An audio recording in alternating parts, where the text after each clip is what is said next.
Welcome back to Optimum Live. This episode, we are talking about making tax digital for income tax self-assessment.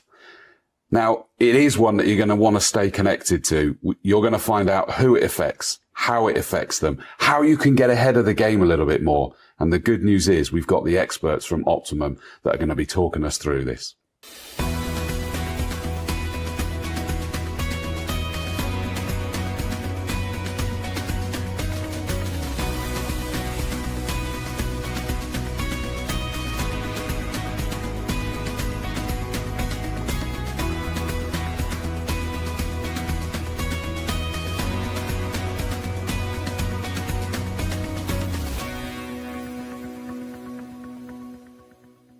So welcome back to Optimum Live, and I'm delighted to welcome Mandy Gibson. Hello. Hello.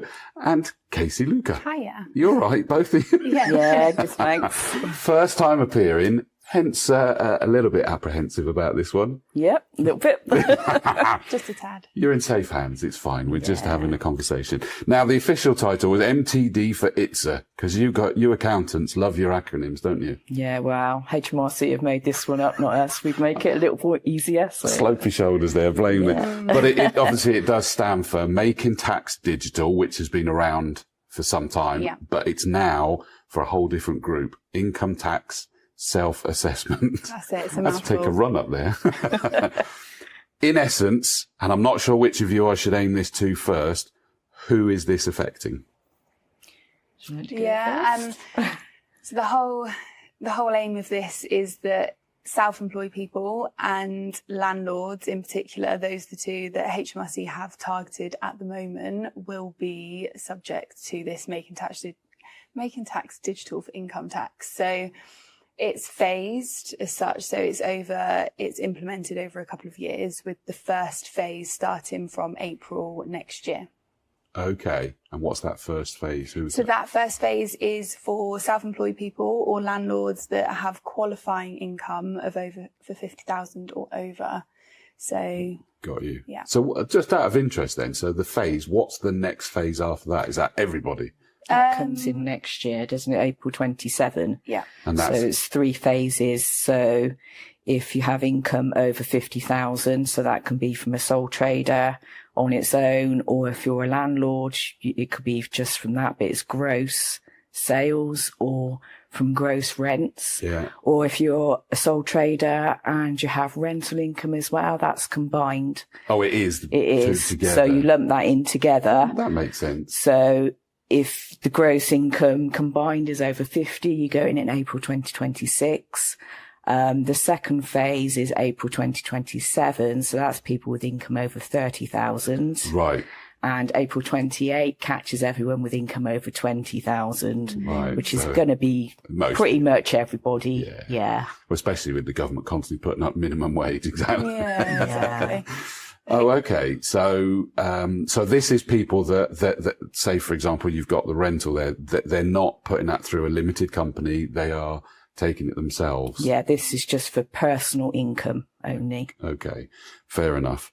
So can we put it into English then? What is MTD for ITSA? HMRC are basically bringing in where self-employed people have their year-end filing at the moment, so their January tax return. HMRC now want to see additional quarters. So you will be required to do 4 quarterly submissions, and then you will follow up with your tax return in January, or what they are starting to refer to now as your end of period statement. So that bit stays the same. Whereas the new bit is obviously the quarterly filings. So they will be, so the first quarter will be June, and it will run the quarters after. So June, September, December. Okay. Kind of like I do with our VAT returns. Yeah, exactly. It's following the same principle, with the whole, obviously, making tax digital. So the VAT came in a few years ago now, and they're following now with income tax.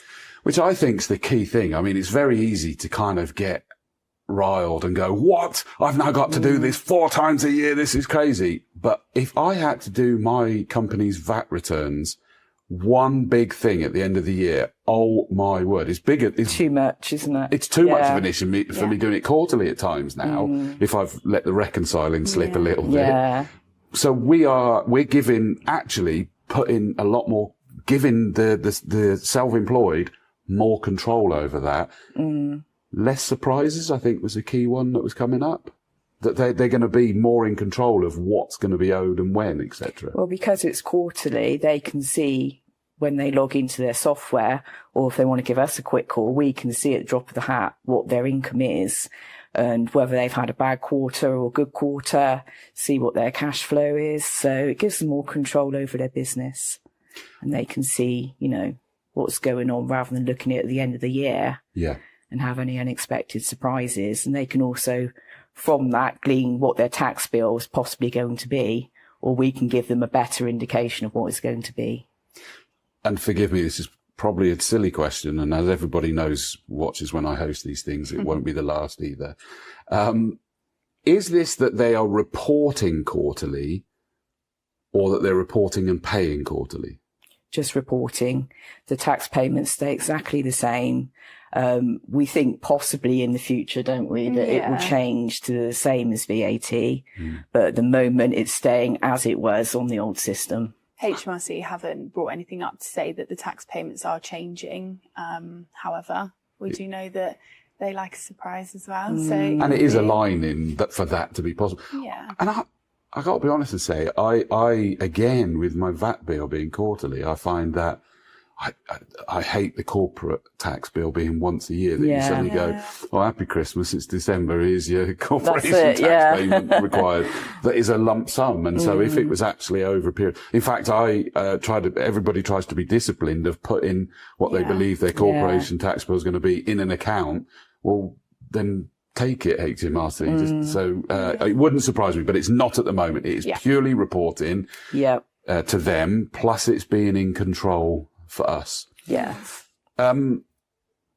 It doesn't sound as bad, but it does. If somebody's using software already, like Xero or Free Agent or QuickBooks. Thank you. Just trying to make sure we don't get political and we're trying to name the key ones there. Yeah, exactly. We're halfway there if we're using it already. Absolutely. Yeah. That's one of the main things is HMRC want you to be filing digitally. So paper records and things like that aren't going to cut it anymore. So the use of software will ease frustrations, I think, as well around the quarterly filing, because if you have, if you've got a business bank account and you can link that to a software, you are pretty much, you're 80% of the way there then. It is just a case of doing some little bits of bookkeeping, and whether that be that we do it or, the client does it, it then just pulls it all into one like it does a VAT return. And then, you can submit it. And the one thing that HMRC are saying is these quarterly returns are going to be unadjusted. So they will be filed just as they are, just what's coming through the bank account, and any kind of adjustments will be done then by your accountant at the end of the year with your tax return. I'm going to ask a really potentially odd question here now, as I'm thinking and listening to what you're talking about. It works really well that my accounting software is linked to the company's bank account, and it just literally goes, okay, what was this? What was this? And either you've got an electronic invoice, or you've got the paper receipt, and I have the app that then take a photo, and bosh, it's all against it. Put in the correct drawers or whatever you want to call it, the codes. If I'm self-employed, presumably that's my personal bank account. And so how does it then kind of go, well, I don't care that you bought your wife or husband or whatever else it might be, a present. That's nothing to do with the business. How does it distinguish that? Or am I being daft that self-employed have a separate account? We're recommending they do get a separate business account. And then we know then, and they know that everything that is going through, all the transactions are business, and it just keeps the private and the business parts separate. It's not essential, is it, that they have one, but it's better all round, we feel. It'll save, it will save a lot of time as well, because if you are taking on an accountant, you're taking on a bookkeeper to do this work for you quarterly, they don't have to second guess any of the transactions as such. They will know that what's going through that bank account is in fact business related, and therefore, is 9 times out of 10 an allowable expense as such. So yeah, it would make life easier. And as I said, I'm sure it was a naive question from me, because I'm not self-employed, so I don't necessarily know that. I think I did, because obviously I'm do media work as well, and that historically used to be me just personally raising invoices, and so that was done in self-assessment. But as that grew, it was like, no, this is now going through set up a limited company, and it went through there. But then I changed from not being self-employed. It was a limited company with a number of things. Okay. That makes sense. The software subscription, if they don't have it, then it is going to be something that they're going to have to add. Yeah. Yes, they will. It's not a nice to have now. Can I just say is that, let's be honest, on the TV adverts, these software companies have been targeting the self-employed for donkeys, haven't they? Quite a while now. Absolutely. Isn't it? And I think it really hangs tight that stop worrying about these receipts everywhere. Yeah. Is get it zapped on, taken care of, forget about it. Once you're organised and you're into that habit, I think it's going to be the best thing that that you'll do. I think the main thing to highlight is HMRC want you to be filing digitally. That 9 times out of 10 will mean using some kind of bookkeeping software. They are still at the moment giving you the option to use what's called a bridging software. However, bridging softwares don't necessarily keep as much of an audit trail. So it might be that you turn a spreadsheet into some electronic file that is then can be submitted through to HMRC, but it will still need some kind of software subscription to do that. So, and it would save time to, like you say, you just switch on your business bank account in your bookkeeping software, and you're kind of away with it. Yeah, because I love when you get repeat bills and things like that. It's so intuitive that it will streamline massively. Yeah. So it's going to be a good step. We were also saying with the bridging software as well, if people are really anti-software and don't want to go onto QuickBooks or Xero, etc., that the HMRC will probably abolish the bridging software in due course, because they're not doing it now with the VAT. So it's probably going to follow suit anyway. So it's probably best just to get on board now and just bite the bullet and just go with it. The sooner you do it and the sooner you get used to it, no one really likes change, do they? And especially, but the sooner you kind of get on board with it, the easier your life will become. And like we say, you can do as little or as much of it as you want. And actually it would give you a more, real-time view of your business as well. Yeah. So hopefully people will see the benefit in it. A lot happens in a year, doesn't it? Like staggering amount happens in a year. So if you're waiting for once a year and that you suddenly go, ta-da, there's your tax bill. Whereas you can be ahead of the game to know what it's looking like. We get a lot of people that just sit down over the Christmas period and pull everything together. They won't have to do that no more, so they can sit and drink more wine. Drink the wine, absolutely. Crack on and party. That's a lot better. Yeah. Another benefit that I find, even as a limited company, and I'm assuming that this is what the self-assessed people move in to software, my accountants get to see from their side. They get access to that information to do what you need to do. Yeah, exactly. Presumably that's going to be the same once they move on to the software, is that they will be giving you guys access to that. Yeah. Yeah, it might be that you have someone that wants to do the processing themselves, i.e., matching off their bank transactions in their software, and that we just pull together the quarterly submission. Or it might be that they want us to process it as well. And, it being as though the software is cloud-based, that, it's just a login at the end of the day, so we can have access to it at any point. I'm going to quickly pull a pin and throw this in the middle, and then we'll briefly touch on it and then move away, especially as I believe we don't have accurate answers right now. But yes, there is going to be a degree of cost to this because there's going to be subscription for the software, which from memory isn't particularly massive monthly subscription anyway. But there could be, depending on how much we want our accountants to do this, there could be a bit of cost there as well. Yeah, I mean, it's tax deductible, so it will come off of your income. Yeah. So your bottom line figure will take that into account. So it's not all bad. What a beautiful way to put the pin straight back in again. I like that. Thank you. That was well done, wasn't it? Yeah. Straight back in, no problem. There's always got to be a plus side. Yeah, absolutely. But we are talking that we are in effect almost outsourcing some work. We are giving clarity, control, things like that. And let's not kid ourselves. I'm sure HMRC have done it more so to do with the fact that there was things falling through the cracks. Absolutely, yeah. We know full well that's going to be the reason why. But I've always had this attitude. If I've done nothing wrong, I've got nothing to worry about. And so, that's right. And yet to have more control, to be able to possibly outsource some of that work, that we're hoping we're going to be growing even as self-employed, which means that problem only gets more work, etc. And I know when I was doing the media work, I'm like, I'm not an accountant. What am I doing? Cool. Yeah. Call in the people that do know. That's the reality of it. Yeah. And, you know, we are more than happy to offer people training on software. So, you know, if they do want to actually do a portion of it themselves, maybe to keep costs down a little bit, you know, that we're happy to help you get set up, offer a little bit of training so that you know at least kind of the basics to be able to crack on and do some of it yourself.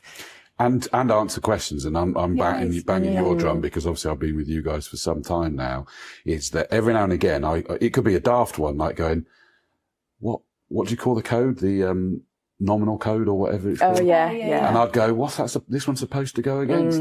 And it's been so long and I just can't remember for love nor money, and just drop an email and go, really sorry to trouble you. What am I supposed to put this?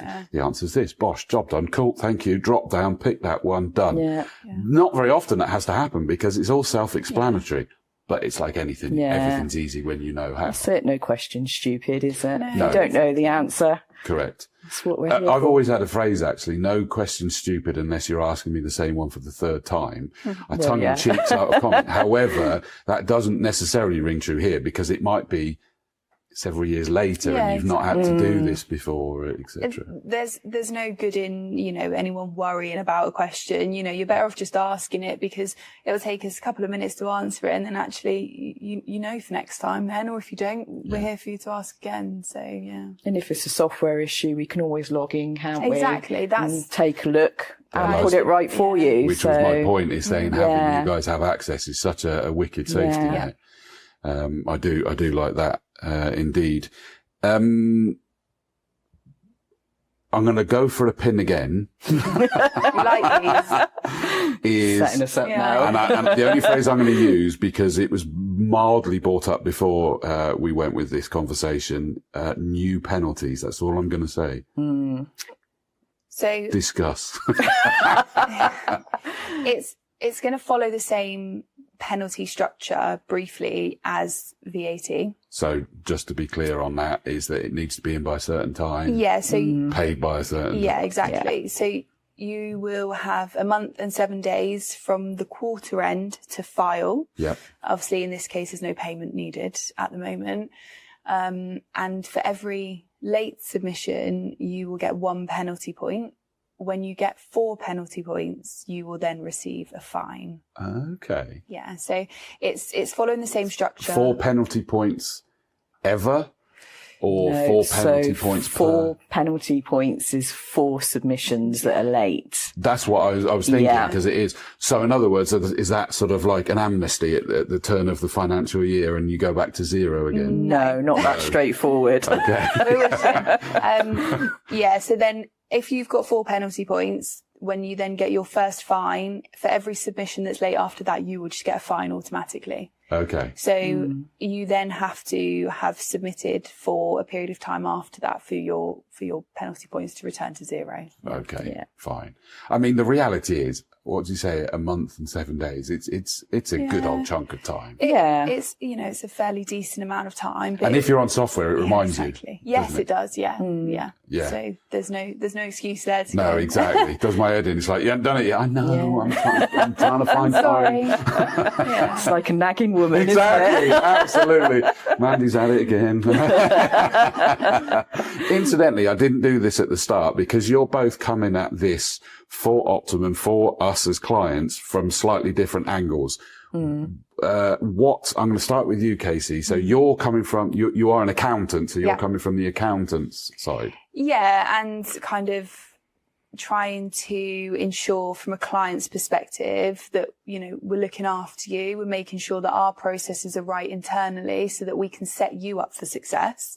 Which we're making sure that we're on the ball, we know what's going on with it, and that we're starting to initiate and engage in those communications about software and about what's best for you individually. Obviously, the actual criteria is based on for when you enroll, is based on your 24-25 tax returns. So obviously, some of which our clients have already had, completed. So we're then kind of engaging and talking to them about what they want to do. Okay.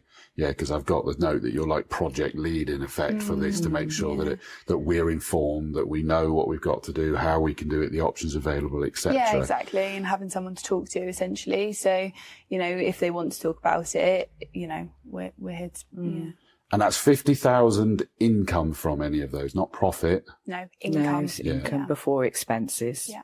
But it's just from sole traders and landlords with rental income. Fine. And if it's a joint property, it's your share. So say it's a husband and wife own one rental and it's 50-50, it will be 50% of the gross rents only. So a lot of people will drop out and go down to the 2028 mandation. So on that basis. So they are being fair then, by the sounds of that. Yeah. But Mandy, you're the more technical expert. You're coming from the tax side of it rather than the accounting side. Yeah. So when we do the 25 return and file, that basically indicates if you're going into MTD next year or the following year, etc. Got you. So if you haven't got income over 50,000 for April 28, so on the 25 return, April 26 for the 25 return, we will do the 26 return the following year, and again, see if you fall into that criteria, and so on and so forth. So you're proactively filtering that out as well then? Yeah. So, if it's determined you're going in April 26, we then make contact with you, set up a government gateway if the client hasn't already done that, because I need to do that, register them for MTD, and then we go from there, and then I hand it over to you, don't I? Yeah. The dream team. Software. Yeah. Hopefully, yes. Fingers crossed. But no, Okay so far. Yeah, we're doing well. So. Okay. No, that's good. I just thought it was important to understand. Who would they, so whether they're seeing this, they don't have to be clients yet at all, do they? In fact, this could be the catalyst to say, reach out and have a conversation with you. Could be existing clients, but now it's like, I'd imagine you're already in conversations with those people to lesser or greater extents. Who should they come to if they kind of go, right, I've seen this, I've clearly got to do something? Either of us, Yeah, really. it is either. Yeah. Anybody in the team, if they just phone the main number, they'll be pointed in the right direction. And we got it there, the website, optps.co.uk, to look for the phone number, the email addresses, all of that sort of stuff. This is affecting the whole team in the office, so we're all aware of what's going on. So everyone has a good idea and knows who to sort of point them towards. So and we've got a team of amazing bookkeepers that will, they are great with all of the different softwares. So they'll be able to help with any software related questions or, what the client, if the client wants options and what they think would be best for them in terms of software, we're happy to give that advice and No, that's good. I mean, that was really, I was coming on to how you're supporting clients, and I think we've been going into it is the fact that, first of all, check to see whether you do now fall into that bracket that means you need to do it. You've got the software and the digital tools. helping connect bank feeds. Yeah, exactly. All of those things. Nobody needs to feel like they're on their own with this. No. We've been sending out literature, haven't we, Yeah. over the course of the year. So everybody has received something. Whether they've read it or not is up to them. It's probably quite boring, but it's important. Yeah. And we're not letting them slip through the net and get away with it. We are keeping in contact with them regularly. So, well, and more to the point, not letting them slip, because I would be more on the other side going, should I be now doing this? But it's like going, no, you're not going to let me slip through the net. You've got us. I've got to stop. In my head, I'm keep playing the who you're going to call theme tune. And it's don't do it. Just don't go there. Just step away from it. The big message that we've got here, good record keeping is everything. I mean, that's been the case anyway, but it's been a very manual, paper orientated. If you're lucky, you've kind of done something on an Excel spreadsheet, which is still blooming manual, because you've got to create any equations within it, getting those things into an app, take a photograph of receipts.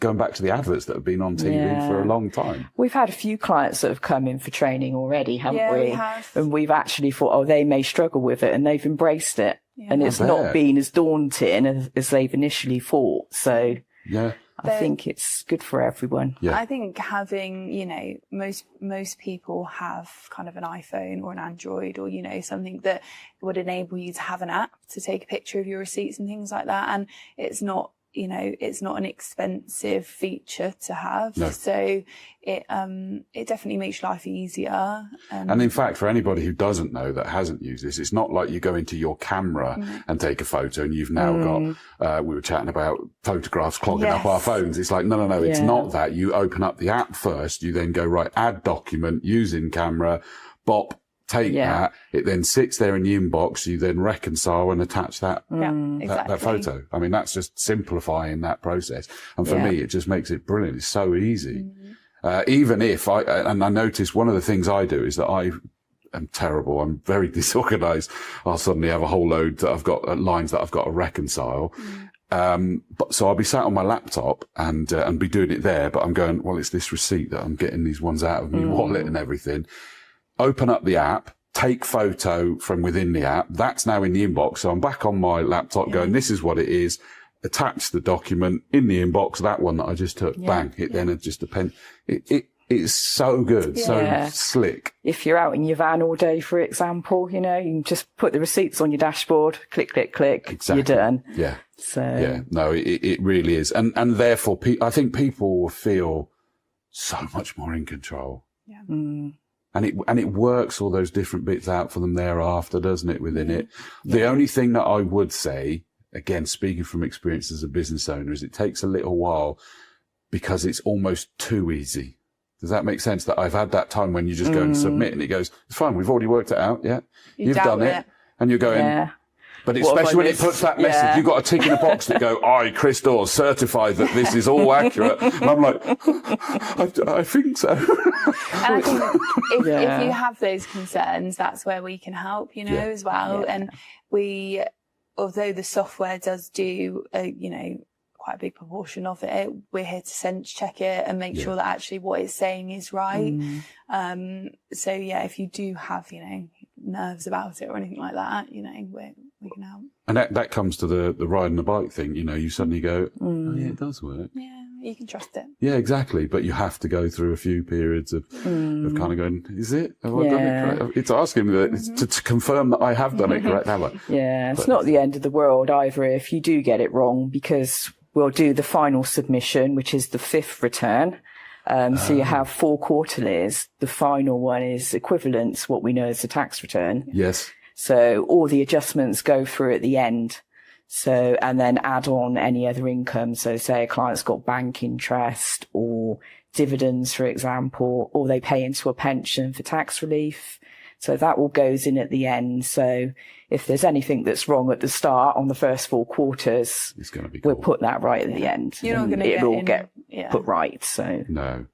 And I think even worst case scenario, it slips through and it's even submitted at the end. It's going to come out in a wash that they're going to go, hang on, this was wrong. And it will just get put as a correction in the next year's ones and things like that. Am I right in saying anything? I mean, we shouldn't get anything that at the wrong. year end, it will get put right. Fine. If that's the year end that we see that, fine. I'm just being soft. That's all it is. Technology is best friend, not enemy is a good quote that I think we've got there. There's a section here that I think we've been covering as we've been going, is that it isn't all bad. It could be the push that many people need to get on top of their finances. I think that's I mean, we've been talking about being more organised, being more aware. Yeah. I think it is that push that we probably need. That's one of the reasons HMRC have brought this in, is to help the reduction of errors and actually to help people get more of a real time, look on their finances, because, most people are guilty of just, wait until January rolls around and goes, oh, that's how well I did, was it? Or, and I think actually it will help people. It'll give them a better understanding and, so fingers crossed, people will be quite accepting of it and actually, get on board with it and embrace it. Yeah, it'll take away the big tax bills as well. The shock of the big tax bill. I shouldn't say it will take away the tax bill. Unfortunately not. Chance to be a fine thing. If you're doing it quarterly and you can see that you've had a peak or a slump, you'll know that that's obviously going to affect your tax. Yeah. And you're more in control of what you need to put by if you like to save every month. Yeah. And we can also do some calculations for you. So, yeah, because it could even, I mean, again, I'm probably being daft on this one, but maybe it has an impact on your business planning. Yeah, 100%. That you kind of go, oh, that's enough, otherwise I'm going to go over, or actually I'm going to go for it, but put this away. And I don't know, whatever those plans could be, it could have an impact on Yeah, definitely. Especially if you're thinking of taking someone on, an extra member of staff. And you can see over the course of the year that your business is improving. Yeah. You can also see, what you're spending the most money on, and maybe you want to cut back or make changes. Exactly. It's all there to see. So, and that runs the course for all of it, doesn't it? The more that you're able to see, the more informed your decisions can be. Yeah, exactly. And it will help. So. Yeah, no, exactly. I love this. No more panic Januaries, as we've been saying. No more guessing. To me, it feels like a good thing. It's going to be that change bump, which is what, as a team, you're there to manage. And as a company, that Optimum have put that in to go, right, do you know what? This needs some management of it. Yeah, we don't want people to feel that they're not supported. We understand there is a big change for many, and we want people to know that we are here to help, and that actually, you have got people that you can rely on, Yeah. A lovely phrase that's got here. Look, MTD for ITSA, so making tax digital for income tax self-assessment. Easy for you to say. Yeah. I've been practicing in front of mirror all morning. It's not going away. No, it's definitely not. And so whether there is any negatives that some people might think, or for all of us, it's kind of like, it's done. Yeah, exactly. And whether you're in from next April or the April after, as long as you're acknowledging. And there's an interesting one. So if we know we're not in from next April, but we probably will for the following April, there's nothing stopping us from jumping on board to making it digital now, presumably. No, you can join. Yeah. Get ahead of the game. Yeah, exactly. Because there's so many positives that we've talked about, in my opinion, this morning. And again, I'm speaking not from self-assessment side of things, but from, even from the company, the difference in the software. I mean, I'm thinking right back to a company that, I was a significant position in. They did introduce another accounting piece of software eventually, but they still ran the manual ledger. The big long books. Do you remember? Yeah. I remember. Let's not a little bit. I've seen pictures. I remember. Yeah, you've seen it on the in the library, haven't you? On the microfiche. Yeah. But it was this big long book with all the lines and just managing everything, and people kind of go, yeah, but I know what I'm doing. I know where it is. I can see it. And it's like, yeah, but how about actually a lot of that work is taken away from you? The input is just a slightly different location. It works everything out. There's a lot of benefits to you, because all of that being there, fine, you've got it logged, but there's no equations done on that piece of paper. No. This is like taking it a whole other level. So there's a lot of benefits to it. Some of the advice here is start small. Pick a piece of software, connect it to your bank, and start tracking your income and expenses. Yeah. That gets you started, which is why I think even if you don't need to do the MTD just yet, get onto that bit. Yeah. I mean, you know, even if you're not in for next April and you're in for the April after, you might be sat there now thinking, I can't do this. But actually, if you got on board with the software a little bit earlier than you needed to be, when April rolls round for the year that you're enrolling, you might go, actually, I know how to do this, you know, and I don't need my accountant to do the quarterly submissions for me. I can do that, and they can do my normal end of year stuff. So no, I think that is my advice as well as a business owner is get into the software now. It does help. It does make life easier, and you're ahead of the game. Even if it is for next April, you can go and get started now, can't you? What we in that, obviously I'm going to date timestamp this episode now, but we're at the middle of October, late October now. I'm getting ahead of the game by multiple months and just getting comfortable with it, making mistakes now when it doesn't actually matter too much, etc. And just getting comfortable with it. And it is intuitive. It's, and I would actually go as far as to say it's easier than you think it is. And I say that because some of the times when I've been scratching my head, I've gone, it's because I'm looking for a complicated answer. You're looking for a problem. Absolutely. And you go, no, it really is just as easy as that. Yeah. There it is. There's a description. There's a drop down for which code it's going in. Done. Yeah. I mean, this applies for landlords as well as the self-employed. There's different softwares for landlords. Is there? Yeah. We like the look of Hammock, don't we? Yes. So we're going to recommend that to the landlords, aren't we? Yeah, it's a really good software, actually. You know, it can keep track of all of your, you know, gas certifications, insurance renewals. Oh, wow. So actually, as a landlord, it becomes more of a finance/admin package, really. It has it all in one. So it seems to be a really good software. And if the properties are jointly owned, it can all be managed within one license as well. So it splits it all out. It's very clever. Again, that's another one that I'm sat here thinking, ignore the MTD enforcement. That just sounds like such a cool, controlled way to go. Yeah, it's just keeping everything in one place, isn't it? You just log in and it's all there. And it creates the picture, the graphs, the whatever it is you might want to see. Give yourself the bigger picture, be in control. So what did you say that was called? Hammock. Yeah. Yeah. Okay, cool. I like the sound of that one. I think that we've covered everything. Is there anything that I haven't guided you on to have you got any more pins? No, we don't do the pins. No, that's me. Yeah, that's all me. The only thing that we could add is people aren't always mandatory going into MTD. There will be some people that are exempt, but you have to apply for the exemption. So there's a few things. So I refer to my notes. So it's location. So maybe if you don't have internet access, you may be exempt. Okay. Where you stand if you have an accountant acting for you that does have access and software, I don't know. They haven't really said about that, have they? But that's one of the criteria. Age and disability is another. And there are a few more.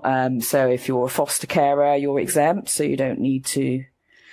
So if you're a foster carer, but it's revenue from other things, it still doesn't count? Or if that's... You can carry on the old self-assessment, so you still do an annual tax return rather than quarterly filing. Fine. So you carry on. So that's one of the exemptions. Other ones, which are probably for security more than anything, are people that are in the armed forces at the high levels, ministers of religion, things like that. MPs. So they're all exempt. Oh, gosh. Don't.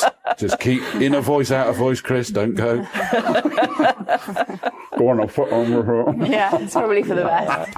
But you have to apply for the exemption. It's not just taken that you don't have to do it. So you have to speak to them first and they will give you the exemption. Yes. So in other words, that's assessed just to make sure it's valid. I think another thing as well is don't just sit on it. You know, if you know that you are going to, you know, need to be enrolled into MTD for ITSA, the HMRC aren't going to do it for you.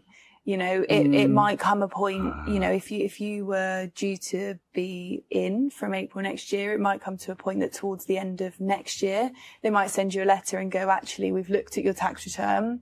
You should have signed up for this, but they will issue you with penalties and subsequently fines. Because you've in effect missed filing. You have. So, you know, these. Although it shouldn't be fines, didn't you say that it's just a point? You for get each one to start with, until you get to 4. Yeah. So, you know, but obviously, however long you let that lapse. So, and that, I think that and I think the important wrap up to some extent is that you do have to enroll yourself. Yeah. It doesn't enroll you. No, it doesn't. You are responsible for staying compliant, and that's how HMRC sees it. They are not going to enroll you. Now, there's obviously an easy one to say here is working with you will help that happen, but for someone who's not going to go through an accountant, presumably they go onto a website and then enroll themselves on. Yeah, so if they go on the gov.uk website, type in MTD for it will give them all the information. There's a lot of webinars that the Revenue producing and a lot of literature. Of course, yeah. So they have been quite good and very informative. So yeah, for this. Yeah, absolutely. Okay, so you can enrol yourself. Straightforward and get on it, and then start working out what you're going to do. Yeah, exactly. To do it, and work out which software you want to go for. Whether it's Hammock because you're a landlord, whether it's Xero with an X, Free Agent, QuickBooks. Do we still say Sage these days? Are they still about? Sage have a cloud-based system, so you know. That's quite a big beast, though, isn't it? Or no, Sage has some small packages, but you know, so shows what I know, doesn't it? And also, you know, if you wanted to onboard with a license through us, that it can come at a small discount. So, you know, it's worth maybe asking, even if you're a client, before you go out and just pay for one yourself. It might be worth comparing to see what deals they're offering you compared to, you know, what we get our licenses for. Yeah, and I agree with that because I've done it through you guys for my accounting package. And the difference is as well, HMRC aren't offering any free software with ITSA. They have been in the past with self-assessment, but that's not going to be the case with this. Yeah, because that'd probably be too big a beast, wouldn't it, for them to try and cover off? Yeah. So you do have to buy something. There's no getting around it. And the point being is when we say buy, it's a monthly subscription. Yes. Which makes it much more palatable. And it's a manageable cost. Yeah. It's, you know, it's not extortionate. So fine. Well, thank you very much for making sense of that. Hopefully that for everybody we've made it make sense and maybe not seen it as a negative. I think there's a lot of positives for this as well, for you all. But any questions, any support that's required, reach out. We've got the web address there, optps.co.uk, as in Optimum Professional Services. And reach out. You got Mandy, you got Kaci, but any of the team here, and you can speak to them. Find out more.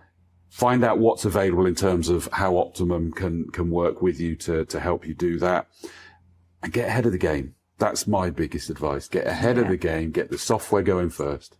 Definitely. Maybe the enrollment first, but maybe the software. I don't know. Depends on when you do this, when you act, but I think that sums it up. Yeah, brilliant. Fabulous. Well, thank you both for this one. Thank you everybody for watching. I hope it made sense. We'll see you next time. Cheers.